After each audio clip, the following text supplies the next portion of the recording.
National men's kabaddi প্রতিযোগিতার mat portion নিয়ে আমরা আলোচনা করছিলাম এবং ম্যাট পোর্শনের আগে আমরা যে প্রশ্নগুলো অলরেডি আলোচনা করে নিয়েছি সেগুলো হচ্ছে অড ইভেন অর্থাৎ অড খুঁজে বের করা অর্থাৎ বিসদৃশ্য খুঁজে বের করা 1 নম্বর 10টা প্রশ্ন থাকবে। 2 নম্বর পার্ট যেটা সেটা হচ্ছে missing letter series. Missing letter সিরিজে থাকবে 10টা প্রশ্ন। তারপরে এসছি আমরা missing number series. Missing number series already discussed হয়েছে। এগুলো 3টা বিষয়ে আমরা কি করেছি, পিডিএফ দিয়েছি তোমাদের, বিভিন্ন বিষয় নিয়ে আলোচনা করেছি, বিভিন্ন টাইপগুলো নিয়ে আলোচনা করেছি। তো এই প্রত্যেকটা ভিডিও অত্যন্ত গুরুত্বপূর্ণ, যারা প্রিপারেশন নিয়েছো তাদের জন্য, যারা নাওনি তাদের জন্য। শুধু এই প্রশ্নগুলো খুব ভালো করে যদি তোমরা দেখে যেতে পারো তাহলে কিন্তু পরের যে পরীক্ষায় বসে কিন্তু সঠিক উত্তর দিতে পারবে। আর আজকের যে বিষয় সেটা হচ্ছে যে চিত্র এবং সংখ্যার যে পাজল, অর্থাৎ এটাও সংখ্যার পাজল বলতে পারো, এটাও মিসিং নাম্বার বা এটা অনেকটা আইকিউ টাইপের। তো এই প্রশ্নে যে চিত্র এবং সংখ্যার যে পাজল, এটার ক্ষেত্রে আমরা দেখো বিভিন্ন রকমের ডায়াগ্রাম দিয়ে আমি তোমাদের বিভিন্ন টাইপগুলো আলোচনা করার চেষ্টা করছি। এই অংশটাতে কিন্তু তোমরা প্রত্যেকটা ভালো করে দেখো যে কিভাবে প্রশ্নগুলো অ্যানালাইসিস করা হয় এবং টাইপগুলো আমি আলোচনা করেছি, দেখে নাও খুব ভালো করে। খুব সহজ এবং একদম সহজ প্রশ্ন, 10-এ 10 পাওয়া যায়। এগুলোতে যে নাম্বার পাবে, ম্যাটে যে 60+ পেয়ে যাবে, স্যাটে সে 60+ পেয়ে গেলে কিন্তু জেনারেল হলেও সে কিন্তু কোয়ালিফাই করবে আমাদের জেলায়। তো এই ক্ষেত্রে আমরা দেখতে পাচ্ছি যে কি হচ্ছে, চিত্র সংখ্যা সমাধান 1 নম্বর। এখানতে দেখো আমরা ডাইরেক্ট সমাধানে চলে আসছি। দেখো এখানে 7 দেওয়া আছে, এখানে 21, 28, 42, তার মানে 7 দিয়ে সবাইকেই মোটামুটি ভাগ করা যায়। এখানে 3 দিয়ে গুণ করলে হবে, এখানে কি হচ্ছে 4 দিয়ে, আর এখানে কি 42 মানে 6 দিয়ে।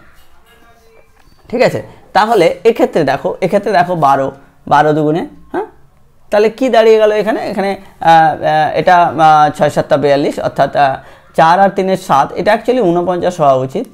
হ্যাঁ, তাহলে কি হচ্ছে এখানে 21, 3 আর 4 আর 3 যোগ করলে কি হয় 7 হয়, তাহলে 7 7 49। ঠিক আছে, এক্ষেত্রে কি হয়েছে দেখো 12 দুগুণে 24, 2 দিয়ে গুণ করো, এখানে 3 12 36, 3 আর যোগ করলে 5 হয়, 5 12 60।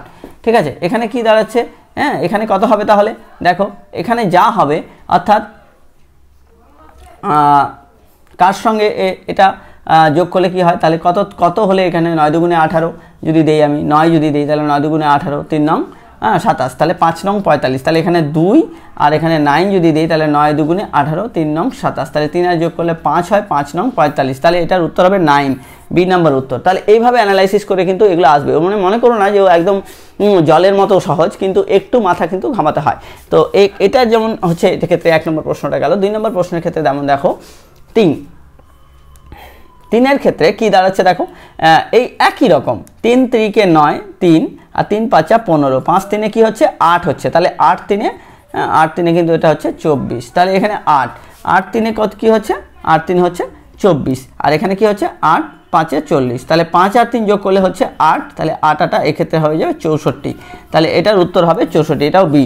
আচ্ছা, এরপরে চলে আসো 3 নম্বর অপশন 4।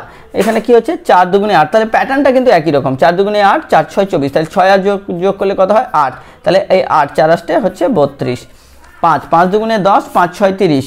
ঠিক আছে, তাহলে 6 আর 2 যোগ করলে 8, 5 আসতে 40, তাহলে এখানে কত হবে 6 দুগুণে 12, তাহলে এখানে 6 কত আসতে 48, তাহলে এমন কিছু থাকবে যেটা যোগ করলে 6 হবে, তাহলে এখানে 6 লাগবে, তাহলে 6 6 36, তাহলে এক্ষেত্রে 36 হবে, তাহলে এক্ষেত্রে হচ্ছে 36 উত্তর। এবার আসো এখানে তোমার হচ্ছে 35 25, দেখো এখানে অদ্ভুত পাজল একটা, এটা কিন্তু 7কে 35 দিয়ে গুণ করলে ভাগ করলে কত হয় 5 পাওয়া যায়, আর 5কে 25 দিয়ে ভাগ করলেও তাই 5 পাওয়া যায়, তাহলে 5 × 5 করলে সেটা আর 25, তাহলে এই হচ্ছে লজিক। তাহলে 49কে যখন তুমি ভাগ করবে 7 দিয়ে, তাহলে 7 7 49, আর 8কে যখন 40 করবে তখন কত হবে 5, তাহলে এখানে উত্তর হবে 5 7 35। বোঝা গেল? তাহলে এক্ষেত্রে 84 ক্ষেত্রে দেখো, এক্ষেত্রে এটা একটা অদ্ভুত টাইপের পাজল, এটা খুব সহজ পাজল। 12, এখানে 7কে যদি আমি 2 দিয়ে গুণ করি তাহলে 7 এর বিভাজ্য 2, 7 দুগুণে 14, হ্যাঁ, আর এখানে 6 দুগুণে হচ্ছে 12, আর এক্ষেত্রে 84, আচ্ছা এক্ষেত্রে 7 দুগুণে 84, ঠিক আছে, 7 দুগুণে 14 হচ্ছে এখানে, তাহলে 7কে যদি 12 সঙ্গে গুণ করি 7 12 কত হচ্ছে 84 হচ্ছে। একই রকমভাবে এখানে কি হচ্ছে 18 আছে, তো 18কে যদি আমরা এরকম করি যে 9 দুগুণে 18 করে দিই, ঠিক আছে। তাহলে কি হচ্ছে 9, তাহলে 9 × 2 এই হচ্ছে 18, ঠিক আছে। 9 2 18, তাহলে 9 এর সঙ্গে 9 গুণ করলে 81 হচ্ছে। তাহলে তো বুঝতেই পারা যাচ্ছে যে কত করলে এখানে 88 হবে। তাহলে এখানে অবশ্যই 11 সঙ্গে 8 গুণ করলে 88, তাহলে এখানে 8 হবে। তাহলে 8 11 কি হচ্ছে, সরি এখানে কত আছে, সরি এখানে 8 দুগুণে 16 হবে। তাহলে 8 এর বিভাজ্য এখানে 16 যদি বসাই তাহলে এসে 8 দুগুণে 16, তাহলে এখানে 8, তার উত্তর হবে 16। এক্ষেত্রে 16 বসালে 8 11 তাহলে 88। তাহলে এইভাবে করে এই পাজলটা করা আছে 5 নম্বর পাজলটা। 5 নম্বর পাজলটা একটু চিন্তা করে করতে হবে তোমাদের, ভাবলে বুঝতে পারলে তো।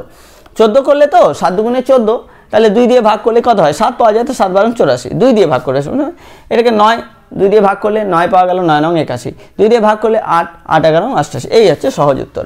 এবার দেখো এক্ষেত্রে এই টাইপের প্রশ্ন কিন্তু খুব আসবে। এর একবার এসেছিল, আমি তাও দিয়ে দিয়েছি। এখানে দেখো 4 4 16, 6 6 36, তাহলে 4 স্কোয়ার 6 স্কোয়ার, তাহলে 4 আর 6 যোগ করলে কি দাঁড়াচ্ছে 10, 5 স্কোয়ার 8 স্কোয়ার 64, 5 আর 8 যোগ করলে কত দাঁড়াচ্ছে, 5 আর 8 যোগ করলে এখানে দাঁড়াবে 13। তাহলে অপশন 13 হচ্ছে সঠিক উত্তর। তাহলে এখানে 3 3 9, 9 9 81, 9 3 12, ঠিক আছে। এইভাবে করে কিন্তু ভাবতে হবে। আচ্ছা 7 25 18, ঠিক আছে। এখানে দেখো 25 18 সাথে যোগ করলে তো খুব সহজ, এটা সবচেয়ে সহজ।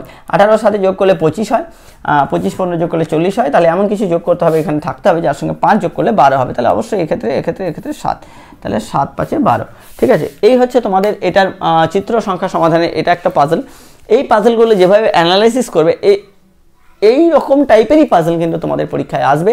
এবং এর পরের যে 5টা পাজল আছে সেই পরের 5টা আমি এরপরে আমি মুছে করে দিচ্ছি।